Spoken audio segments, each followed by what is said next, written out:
ഇത് കഴിഞ്ഞ ദിവസം വൈറ്റ്ലയിലുണ്ടായ ഒരു അപകടമാണ്. 2 മാസത്തിൽ താഴെ മാത്രം പഴക്കമുള്ളൊരു കാർ നിർത്തിയിട്ടിരുന്ന ഒരു ബസ്സിൻ്റെ പുറകിൽ പോയി ഇടിച്ചതാണ്.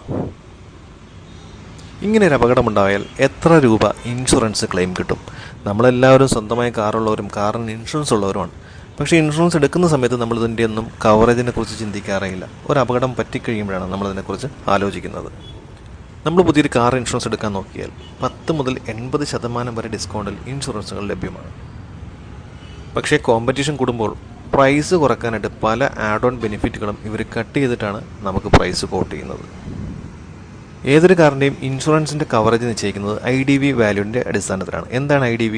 Insurance declared value. ഒരു പുതിയ കാറിനാണെങ്കിൽ വെഹിക്കിളിൻ്റെ എക്സ്ഷോറൂം പ്രൈസിൻ്റെ 95% IDV വാല്യൂ. ഫോർ എക്സാമ്പിൾ, ഈ ഒരു കാറിൻ്റെ എക്സ്ഷോറൂം പ്രൈസ് 10 ലക്ഷം രൂപയാണെന്നിരിക്കട്ടെ.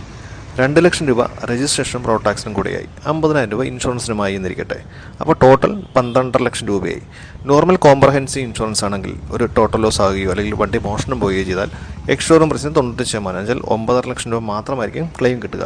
ആ സമയത്ത് ഇതിൻ്റെ owner RTI return to invoice എന്നൊരു ആഡ് ഓൺ എടുത്തിരുന്നെങ്കിൽ അതിന് ഏകദേശം ഒരു 3,500 മുതൽ 7,000 രൂപ ചിലവ് വരും. 100% എക്സ്ഷോറൂം പ്രൈസും ഇൻഷുറൻസിൻ്റെ ഓൺ പാർട്ടി ഡാമേജും full road tax and registration നമുക്ക് തിരിച്ചു കിട്ടും. വെച്ചാൽ 12.5 12.40 തിരിച്ചു കിട്ടും. അപ്പോൾ ഇനി ഇൻഷുറൻസ് എടുക്കുമ്പോൾ കവറേജ് കൂടി ചെക്ക് ചെയ്യുക.